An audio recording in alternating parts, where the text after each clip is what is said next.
Hey everyone, Greg Staley here from Diverge Media. Excited to bring you an interview with Arnold. I'm gonna mess it up. Arnold Heino.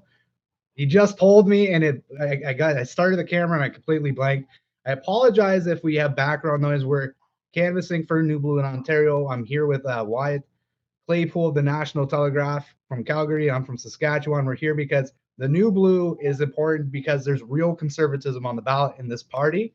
And there's a lot of really passionate candidates that are a part of that. And one of them is Arnold. And I'm going to bring him on to correct me on his last name and tell us about himself. So, everyone, welcome Arnold. Hey, how are you?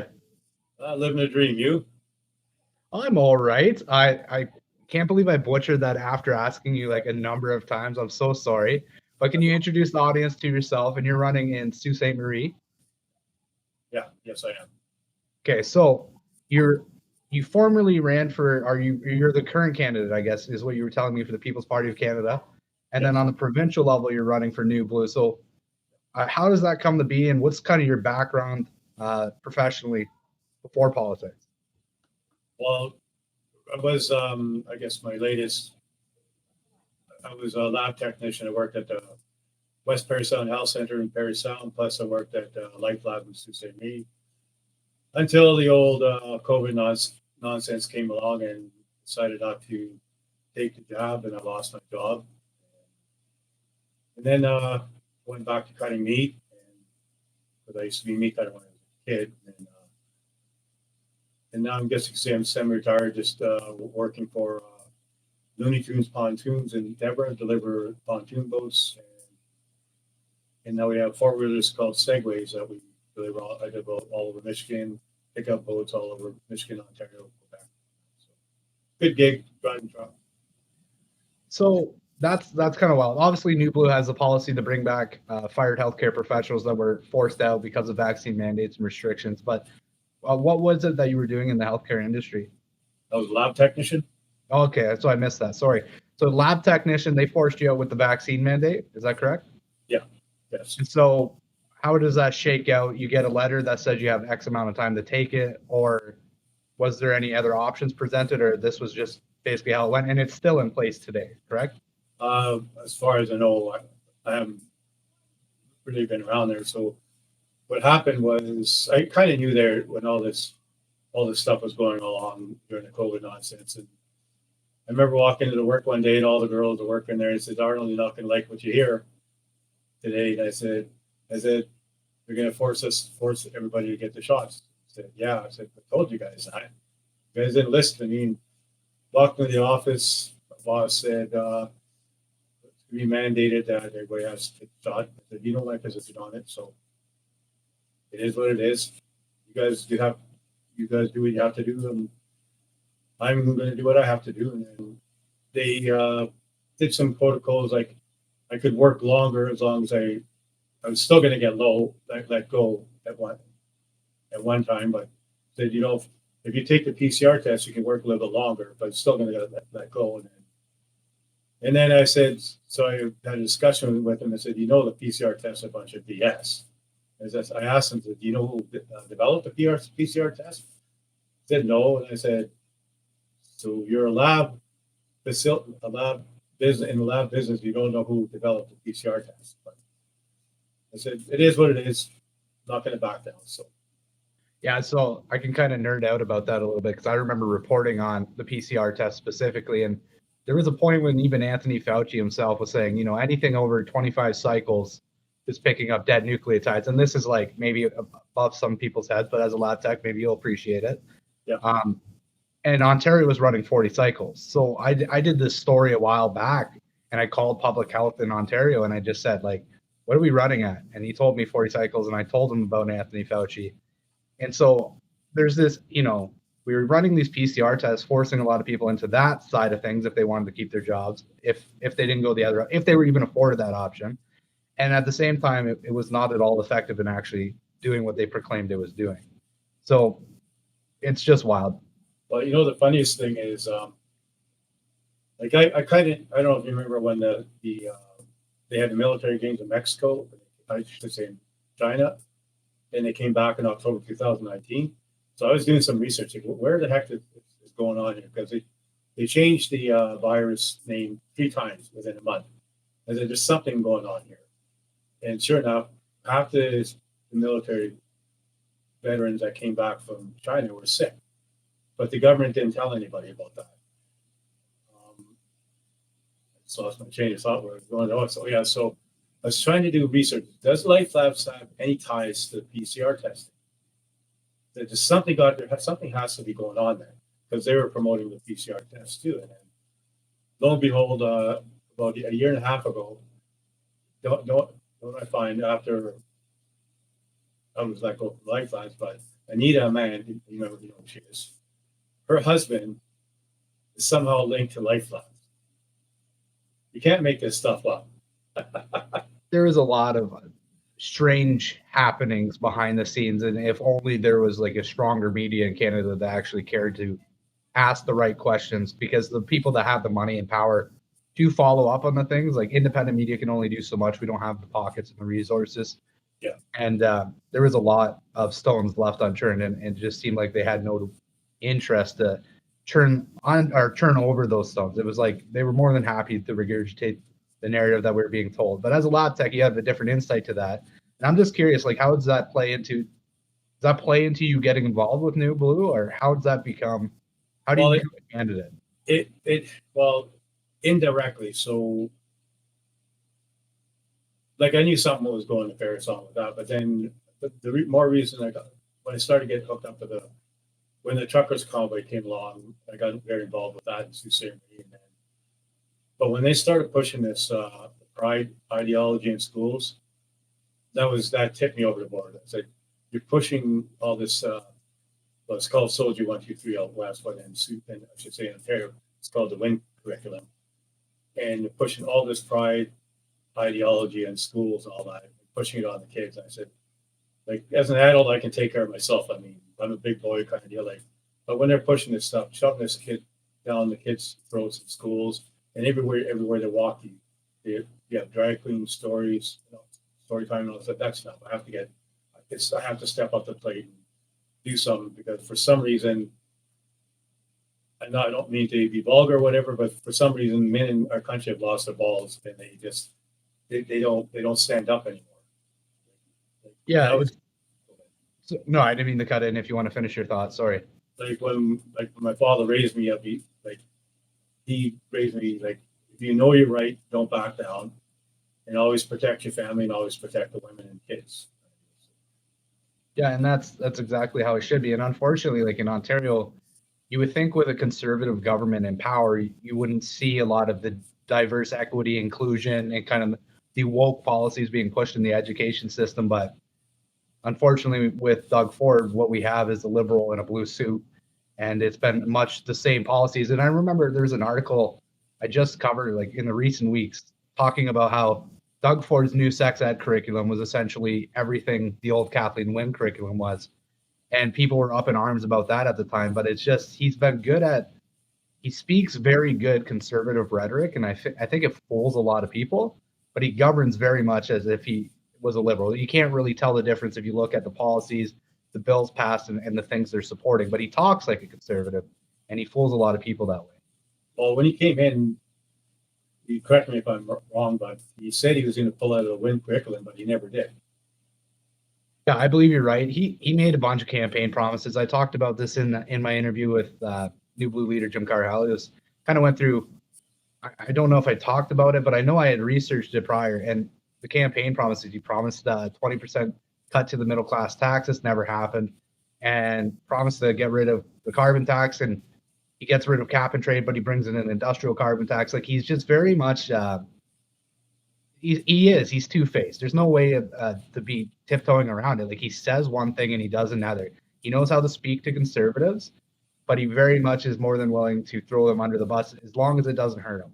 And he's been pretty good about skating under the radar. And a lot of that, I think, stems from there isn't a real conservative option on the ballot. And so people are fearing, I can't vote, but there is a real conservative option on the ballot. We just need to get people to know about Arnold is in Sault Ste Marie, and we have all these New Blue candidates across the country. But so you start with New Blue. This is your first election with them? Yes. Okay, so you've done uh, some local news stuff. You've done the debates. How did you feel walking away from those, and what are kind of your impressions of the candidates in your riding? Well, it's funny you bring that up because we've had 3 debates so far. For some reason, the first two debates, the only candidate showed up was the NDP candidate, Lisa. And yet, like, I never received an invitation, and talking to the other candidates, they never received an invitation either. And that was with the Ontario Teachers Federation Sue here and local local 2251, which is a steel worker union. And they said they reached out to everybody. Well, nobody got the invites. Yet the chamber, like I had an interview with the Chamber of Commerce. It's funny how the Chamber of Commerce was able to get everybody's address, but you guys couldn't. So it just happened yesterday. I was getting ready to go speak to an old folks home, and I got a phone call and said, "Arnold, you have to get up to Legion here." I said, "Well, they're having a candidates meeting." Okay, so I'm going up to the to speak at the old folks home, and then I go in there, and just assuming it's supposed to be a meeting with candidates, assuming that's supposed to be with all why the other candidates were invited to the other ones, but it ended up being a debate. And so I walked in there and said, "Where's the meeting?" And there was a bunch of people in there, and the lady said, "Well, this is actually a debate." I said, "Can you ask me why you didn't invite me?" She said, "We just invited the top 4 parties." I said, "Well, there's 6 parties in Sault Ste. Marie." And so she asked me, do you want to go on stage? I said, "Sure." I just got thrown into the den, but it was good. I mean, it turned out really good. So Yeah, it's kind of wild. So like, you don't have any opportunity to prep, and yeah, this is like a reoccurring theme. It's like they don't even want to ever talk about New Blue. Even in the polling, you're not seeing like New Blue as an option for, I think, everyone except one, maybe Ledger. I know why I would know, but uh, they're not talking about it as an option, and it's almost like it's a strategy at this point to just keep awareness down, so that people don't know that you're an option. And one of the ways this is seeming to occur, because you're not the only candidate that I've heard that from. Chris Guerra was also excluded from the debates. He was obviously fairly pretty upset about that, because it's not as though New Blue is like they have a couple of candidates and they're upset. No, it's 108 candidates in this election. That's a substantial number. Like, there is you guys are very well established, have your EDAs in place. You have candidates working hard all across the country, and to be excluded from even just give me the opportunity to tell you about who I am and what this party represents. Um, I don't know. How do you interpret that? they're scared of us. I mean, the truth always prevails. I mean, that's the thing. We're true blue, the new blue, but like, and one of the reasons I hooked up with the People's Party and plus the new blue lately, like, you look at the first sentence, first line in our Charter of Rights, it's the supremacy of God and the rule of law. And Jim is very, very focused on that, the supremacy of God. And you'd be surprised how many people actually, like, one day I did a survey, just a random survey, and out of 10 people, I asked, 16 years old to 80 years old, do you know that first line? And none of them knew what it was. But when you say it, they say, "Oh yeah, I remember that." They couldn't remember it, but they all know that this is what our country is. Our values are based on. So. I remember I had a law teacher or a civics teacher in high school, and one of the things he said, listen, you might not believe in God, and that's okay.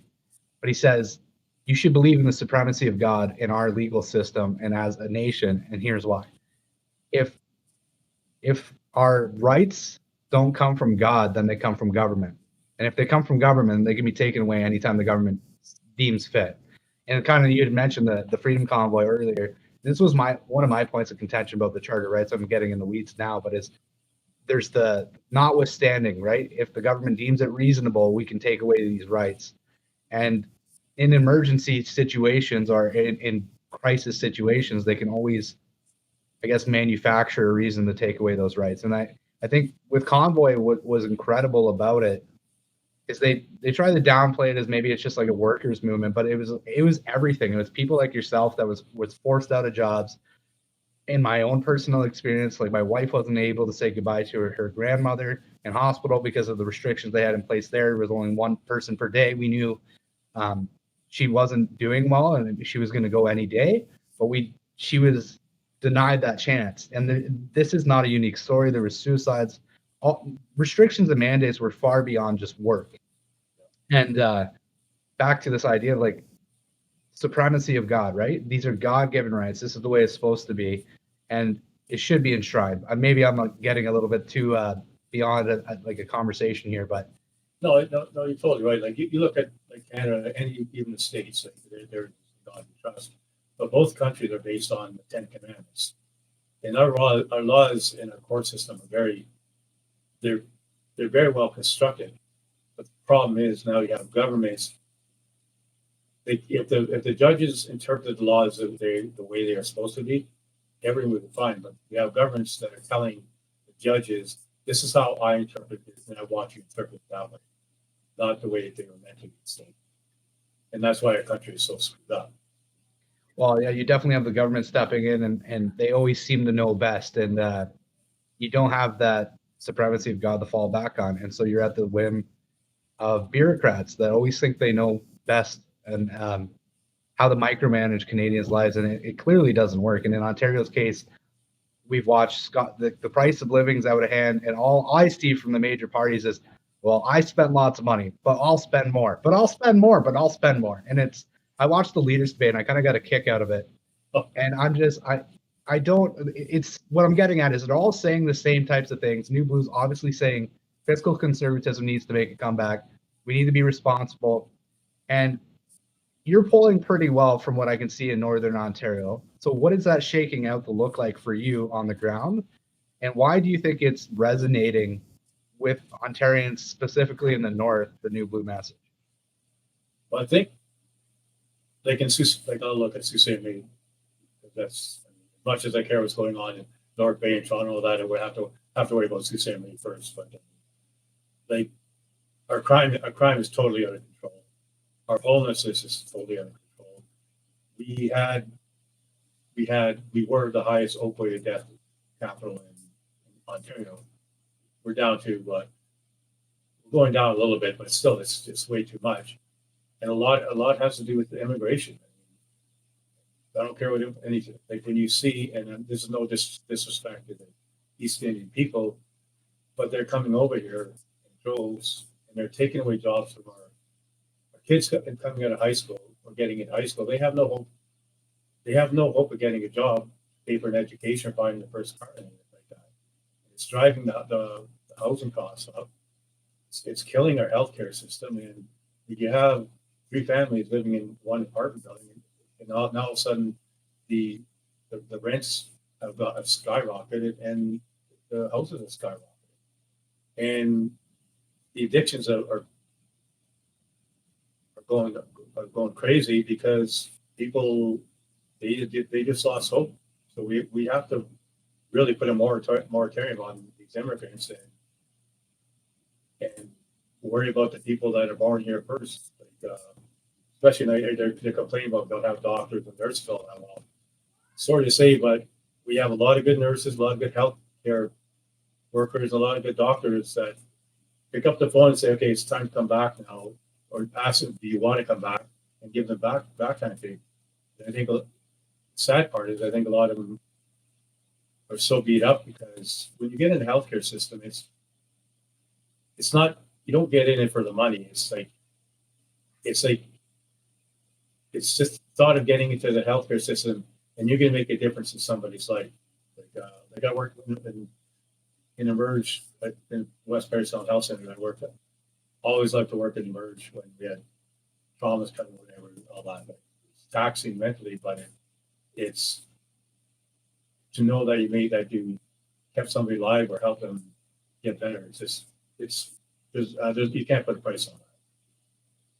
And then touch on this a little bit. Like Doug Ford had said, there's a video, obviously New Blue put it out, but 800,000 immigrants into Ontario in 1 year, more than Texas and Florida combined. And he was proud of that. And I think there's a bit of a rub, and it's interesting to hear that it's hit northern communities as well, where it's the housing can't keep up, the job market can't keep up. You're depressing labor. If they can find a job, it's depressing those wages down for the same work. And we don't have enough houses for the people that are already here. We don't have enough good paying jobs for the people that are already here. And New Blue's taking a different approach on the immigration issue, where they want control back over the immigration system and get it into reasonable levels that are economic immigrants, again, things that are actually needed. Whereas currently it's tough to say, but like we have a lot of students working, 20, 30 hours a week that are taking a lot of those young people's jobs away. But 800,000 in any area is it's a lot for any part of the country to absorb. But what do you do when housing's already? I mean, I'm looking around Kitchener, Waterloo. You're lucky if you can find a 2-bedroom apartment now for like $1,900 would be a bargain.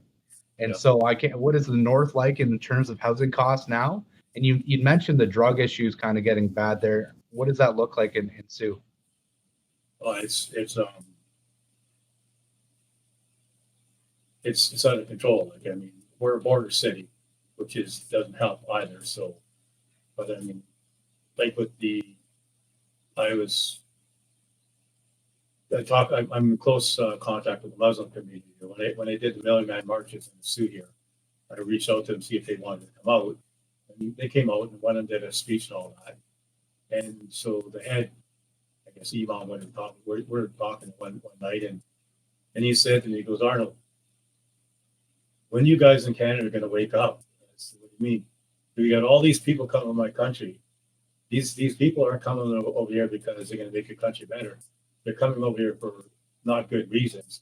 He goes, it took me 3 years just to start to plan to get in here for 3 years, just to get into the country. Now he's a Canadian citizen, but we got all your country is letting up. And he said, your country, and this idiot Trudeau said he's letting all these people in from our country, and all they do is drive stupid Uber cabs and UCabs and all that. He goes, they're not coming over here to do you any good. And so I took that to heart, and I started to ask the question, like in where I live, there's a lot of immigrants, East Indian immigrants in there. And I went into one apartments because I had to fix something. And 3 of them couldn't speak any English. They couldn't read or write or speak English. So I was talking to the cohabitants, whatever, said, can they not speak English? And they said, no. Can they read or write? I said, no. I said, what are they doing over here? Like, just like, that's the problem. Like, we're bringing all these, it takes such a toll on just a social aspect when you have two societies together that they can't communicate because they can't understand each other. And it's kind of like the Canadian system is we're very kind people, and to a fault. Like if you want to come here and you want to immigrate into our system, it should be with the expectation that, like, obviously English is the first language here, Yep. French being our other primary language. Like, one of the two should be the focus. And yeah, it's a struggle, especially it's like when you bring so many people at once, it's tough to get them to truly amalgamate to your customs because there's so many people in one area. But it's interesting to hear how that's affecting the North too, because you wouldn't think there's like in the greater Toronto area, that's happening. There's a lot of new immigrants, but you wouldn't think it's happening in Sault Ste. Marie, where you can't keep up in terms of the numbers. So, like, how big is Sault Ste. Marie? It's 40,000 ish. It's about 80,000. So actually, it was about 87, about 80,000, whatever. But in the last 3 years now, it's up to 83,000. Go figure. No pun intended. I don't know why so quick, but. Well, this is back on that, like 80,000 to 83,000 in a year's time. That's like not a small number. 3,000 people in one area. That's a lot to absorb. And, people can get lost in the numbers, but how many homes is that, right? How many jobs are needed to support 3,000 people? were they there prior, or is it more people competing for the same resources, so to speak? And now, what does that do to the labor market? Does that suppress the wages for people that were previously living there? And so these are kind of the questions like nobody's talking about. But to go back to economic immigration of like, let's just focus on the things we really need: more doctors, nurses. Do we need more engineers? Things that are actually in dire straits needs, not general labor jobs. And obviously, there's nothing wrong with working general labor, but when we bring in so many people and that's the starting level, it does affect the labor market.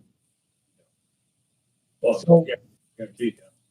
so you talked about like the drug issue. I'm just curious in Sault Ste. Marie, what you said it was bad. So what is your experience in that? And like, how would you tell somebody like this is how I know it's bad? Like, is it a daily lived experience where you see it, or? Oh yeah, oh big time. I remember when I moved back to the Sioux. It's about and I think I was born and raised in Sioux, and went down Fair Sound, and then came back home. And I remember the first day of Life Labs, and I was in the mall and went to the food court to get something to eat, and went to the bathroom, and they had a needle box in there. And it was almost full, and not too many diabetics use them kind of needles anymore. So I went back to the lab and I said, "You guys got a big drug problem here." And he said, "How do you know that?" It's because look, you just have to look at the needle box. That them are drug users than kind of needles. But people they walk around. When I first moved back, they walk around like with a blind eye. They know it's here, but they don't want to know it's here. But you like just around like just across the road from me, there's a bush there. And they had a drug encampment there, and I'm going with public health, whatever. They put a needle box in there. They didn't want the needles on the ground, but it's all right to have a needle box in the bush on the tree. Like, doesn't make any sense. But you see people like they're all walking around hunched over, like the classic fentanyl pose. You know what I mean? And there was a time you could drive a kid could drive the bike all around the city and not have a care in the world, but now you can't. It's just like. And people walk out of grocery stores with buggyfuls of groceries. The grocery stores can't. They can't. Like when I was working at Metro here, we were told that you're not allowed to stop them, or you get fired. Like seriously. When you say you weren't allowed to stop, like have you seen somebody actively using? Is that what you mean? No, like you get drug users would come in and they would load their carts up with food or groceries. And then they would literally go sell it to pay for their drugs and all that. Or they could be using it for food too. We weren't allowed to stop them from walking out with a buggy. Yeah, like you can't do anything about an active crime that you see. Is basically what they tell you. Like I dealt with that in retail when I was younger too. Like, oh, you can watch them and document, but don't actually get involved or do anything. Okay, great. I feel bad for the police up here. Like the police, I'm biased. Like we have one of the best police forces in Ontario. They're really good, but they're frustrated because their hands are tied. Like it's a catch and release, and then it goes to court, and the judge just goes, "Well, don't do it again. Please don't do it again. You'll be all right." Then you got the revolving door all the time. And what gets caught in the crossfire of that, like Arnold, I'm originally from Kitchener, and I spent a lot of my life in Cambridge, and I'm a Tillsonburg boy. Back still aches when I hear that word. Oh yeah. So I grew up there in high school. I moved to Cambridge, and then when I started my family, we were in Kitchener. So, like, I remember having, to not send my kids to a park. I could not send them unattended to a park that was, really close by. Like, I had to be hyper vigilant anytime they would go there, because I know there's needles in the park, and I know sometimes there's less than savory characters that hang around there. And I know New Blue is against drug injection sites. Yep. And because to me, I don't know what your take on it is, but like a drug injection, it's not getting to the root cause of the problem. And what it does is hyper focuses those issues, those behavioral issues that come with drug use, and a lot of that behavior in one area of town, specifically around the drug injection site. And it's wild to me that the taxpayer should have to subsidize somebody's addiction problem It's not that you're not sympathetic to the fact that like people fall into these things. Like, obviously, fentanyl is a huge problem in our country, and Doug Ford should have done something about our border a long time before Donald Trump ever pressed the issue. Yep. And it's funny how now it suddenly he cares about these issues, right? But it's a crazy situation to expect the taxpayer to subsidize addiction issues, which is essentially what we're being asked to do with drug injection sites. I'm totally against the safe injection sites. Totally. Like, I know our mayor here, he wants to get one and stuff like that. I would fight him tooth and nail for it. Like what we need is like they just built a rehab site, but it's just way too small. Like unfortunately, and I hate to use this analogy, but it's a fact. Like a lot of these addicts, they're dying for help. I mean, they really are. Like they know they need help, and they know they have to be. I don't want to use the word put away, but they know to get the proper help, they have to be. It's a long road to recovery. Like you're looking a lot of times a year recovery. So what we need in Sioux is a good rehab site that where they can go. That's not in the city. Should be like kind of in the countryside, where they're away from all the bright lights and all that, and that way they can get properly weaned off the drugs or even alcohol for that matter. But and they get rehabilitated back to make themselves feel good about themselves and then get them training at certain jobs or whatever, and then that way when they come out they'll feel good about themselves and hopefully and maybe have a job waiting for them on the outside, and that way they have meaning in their life again. So because you just can't keep on enabling them. It's just, I mean, especially fentanyl and these hard drugs, I mean, the recovery rate is not very good to begin with. And I think when they brought in these naloxone stuff like that, I mean, it's good for its purpose is good, but now it's just being abused now. Like, yeah, people they get brought back, and then half an hour later they're back in the same state they were, and they get shot again. Yeah, and kind of always like the way liberals like Doug Ford, like the liberals love to play. If you're against these injection sites, you're somehow uncaring, and I think it's extremely unfair, but also naive. It's not. We're not talking about this not being an issue and not these people not being deserving of compassion and care. It's just like clearly this isn't working. The problem's compounding. It's getting worse. And you talked about you grew up in the Sioux, and this was never an issue when you were a kid. Yeah. And it seems to have become a major issue even in the last 5-10 years. I left 3 years ago for Saskatchewan, and that was becoming a big problem in my local community, whereas I'd never seen it growing up in high school, even 10 years prior, right? And so it's not fair to say like somebody doesn't care because they don't agree with you. It's just I think it's clear as day, and you're seeing it in your community. It's not working what we're doing. And so I kind of like that idea. Like, yeah, it should be a whole approach, skills, training. We need to make them have a valuable asset to society, make them feel good about themselves. You're prepping them for, hey, when you're clean, there's a path here. And this doesn't have to be life, but just to go, well, it's the compassionate thing to do to give them free drugs. It's so beyond me. Like, I don't know the reasoning or the hoops they're jumping through for logic to make that work in their head, but you're not helping them by hurting them with the habit. You're making it more convenient. Well, when I was in Parry Sound, we were talking when marijuana got legalized, and I was talking with some local friends of mine down there and some doctors. And we all said this is the beginning of the end for Canada, and look what happened. I mean, things just started to escalate, and now like even got to the point that like now every corner seems like every corner store is a cannabis store. Like, I mean, there's more. I think there's more cannabis stores than there are like Circle K corner stores now.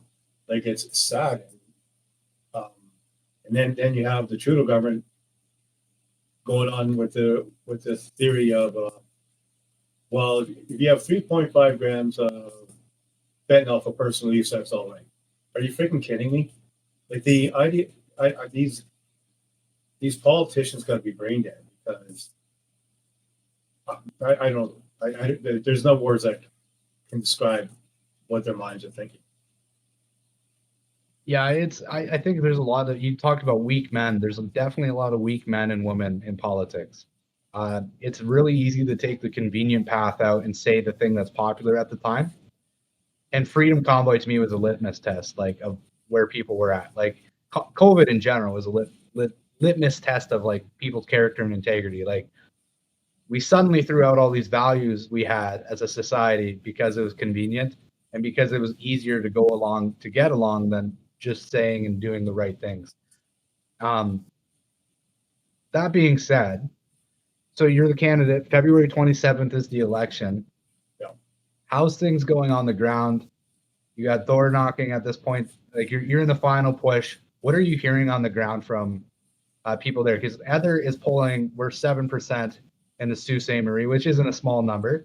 That's a pretty respectable, especially as an upstart party. Are people beginning to get familiar with the name? Are they recognizing it? They're still hearing about it? Well, we were at one of the major grocery stores in town this afternoon. We were handing out flyers. I think we handed out about 100 flyers within half an hour or so. And the feedback was really good. And a couple of questions: are you guys against immigration? Well, 100% and stuff like that, and stuff like that. And a couple of them, they got pretty vocal. We're effing done with this immigration.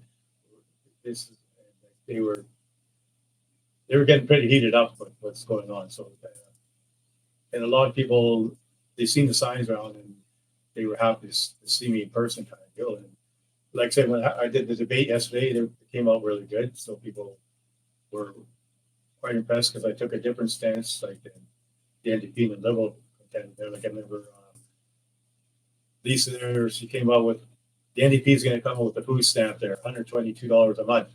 Like, so after I got the mic after, I said, "Can you tell me how you're going to pay for that? Like it's going to come out of it's coming out of taxpayers' dollars, no matter which way you look at it." They like you said earlier, all they want to do is put money at the problem. You've been doing that for how many years now? It's time that we we look at the first off, we're way too heavy, top end heavy in every government institution. Like it's almost like where you have the healthcare, their bureaucracy way too heavy in healthcare. The government, you have too many people working in the government. It's just another way of buying votes, basically. You hire a person and you pay them publicly, and then they're going to get that. They're like, well, I don't want to vote against you because I'm going to lose my job. But the next guy's coming, they're going to go through the thing. But we really have to dissect where all this money is going, where it's being spent. Because like even like if you have government funded programs, it should be that we want to know exactly where each cent is going in that public funded program, because the government doesn't know where it's going.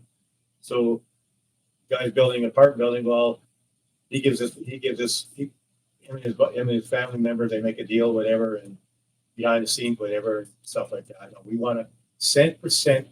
Every money that you want to know how much it costs for the products to build it, the labor costs, everything, right down to the last cent. We want to know where everything's going, and we have to follow up with that. See, I had this conversation with someone just the other day. Like everybody gets super caught up in like, what are the policies? And there's lots of good policies with New Blue. Check out the New Blueprint on the New Blue website. That being said, my comment is it's not just that. Like you can look at just policies, and that's good. Like I know Jim and Belinda are people of character and integrity. They're going to do what they say if they get the opportunity to do it. That being said, people like that, like yourself in government, that actually have the character and integrity and care, watch if you ever got the opportunity to get at the books and we win seats down the road, you're going to watch all of a sudden, like all this money is going to become apparent. Like the waste will become apparent, and it can be managed a lot better. And there will suddenly be money I'm sure people didn't know we had, because it's being spent in all sorts of unsavory ways, to say the least. And like if you go on government grants and contributions as an example, you can go down Global Affairs Canada and all the money they're spending on absurd things like millions of dollars to places like Burkina Faso for gender studies. I think I did one in Bangladesh. They spent, I want to say it was like north of $10 million on diarrhea research, like millions of dollars out. And then you're in a place like Sault Ste. Marie and you're like, I don't know about you, but like $10 million could go a long way in a community like ours. And there's lots of Canadians all across the country and in Ontario specifically with this election. They're looking at the waste. And imagine if all of a sudden you elected good, honest people that had the opportunity to look at what was going on and find all that waste and redirect it to the things it's supposed to go to, which is serving the taxpayer. Well, like you just said there, I mean, what they spend, I think it's 2021, $27 billion for all DEI programs across the world. Like, I mean, even Sault Ste. Marie, remember, Terry Sheehan is the federal MVP for Liberals, and he's happy to donate, I can't remember, I don't know, $10 or $19,000 to the Pride Fest. Like, and he's happy wearing the Pride shirt on. Like, are you kidding me? We got drug problems right across your office. You have an alleyway that's infested with needles, and you're happy to be donating to the Pride Fest. I mean, it's sad. Yeah, the amount of money that gets spent on different initiatives. The most inclusive flag in the world is arguably the Canadian flag. We don't need to include all the others. Canadian flag encompasses all that. We're equal here in Canada. I think that's the thing that, like, I'm very vocal about it in Sioux here. Like, the only flags that should be flown in Sault Ste. Marie, and actually it should be actually Canada-wide, is Canadian flag, your provincial flag, and your city flag. That's it. Other flags, I mean, other than other country flags, I can understand that, but no other flags, just the main important flags, country flags or city flags or provincial flags. None of these alternative flags.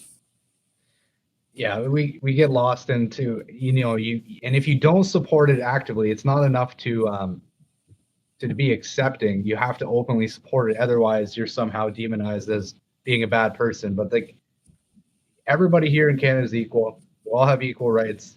Yeah, that's the flag that should fly. I agree with that. That being said, I think we're kind of coming up to a 45-minute mark here in our interview. Closing out, what is like the elevator pitch to kind of the voters in Sault Ste. Marie? Why should they give New Blue a chance? Why should they specifically give you the chance to represent them? It's not that you expect to win this election, I'm sure, but it's a vote for real conservatism in my view, and it's putting that on the ballot and putting pressure on the other politicians. The more vote that a New Blue candidate gets, the more pressure there is to say, well, these policies and these values are important to voters, and we need to start responding to that. Well, like Sault Ste. Marie, like was a almost friendly city at one time. It still can be, but I think what we have to look at is, like, I'll go back to Spanish God and the rule of law, but we have to always remember that it's we the people, not we the government. And unfortunately, when candidates get elected and they go to Queen's Park, they go the represented people, but when they come back from Queen's Park, they come back representing Queen's Park, and that has to stop. I mean, I'm the voice for Sault Ste. Marie. I'm not here to tell them what to do. I'm here to ask them, what do you want me to do for you in Queen's Park? Like, they're the ones that are speaking. They're the ones that voted me in, and I have to represent their voice, not my voice. That's obviously something that doesn't happen in our current political parties. As the co-leader of New Blue, Belinda Carr-Helly, was found out when she voted against Doug Ford's lockdown bill, Bill 195. She was kicked from the party for speaking out for her constituents. And that's kind of how it works in the party. They whip you into vote, or in traditional politics, rather. They whip you into voting a certain way. And if you speak for the riding you represent, you will not have a voice for them in that party anymore. They will promptly kick you to the curb because it's their way or the highway. And I think you can vouch for this. That's not the case with New Blue. You have a voice for Sault Ste. Marie as a New Blue candidate. Well, exactly. I remember back when Jack Layton, when the NDP got up there when he was around, and was well respected, and then when there the subject of abortion came up, and he told all of his constituent front benchers that if you don't vote for abortion, I'm going to put you on the back bench. So anybody who voted against it, they had to go against their city, against their ridings, and people asked me, what would you do if Jim or even if Jim said that? I said, sorry, but I'm representing Sault. I don't take a knee to Jim or any party leader. Well, I only take a knee to God to begin with, but I'm here for the people that elected me, and that's what I'm here for. And on that note, that is what our system is supposed to be, is you vote for the person representing you in your riding, and they're supposed to carry that voice to the legislator. And there's an opportunity to vote for that on the ballot this February 27th with a candidate in Sault Ste. Marie, Arnold. How do I say your last name? Heino. Heino. I'm so sorry. That's all right, bud. I want to thank you for joining Diverge Media. Look for Arnold Heino. Did I get it right? Awesome, bud. You're learning. Was close, right? Like, it was close enough. If I messed it up there, it would have been real bad. Arnold Heino on the ballot, New Blue in Sault Ste. Marie, February 27th. Real Conservatism is on the ballot, and you have a choice. Thanks for joining me. Thank you very much. Have a good night. Cheers. Bye.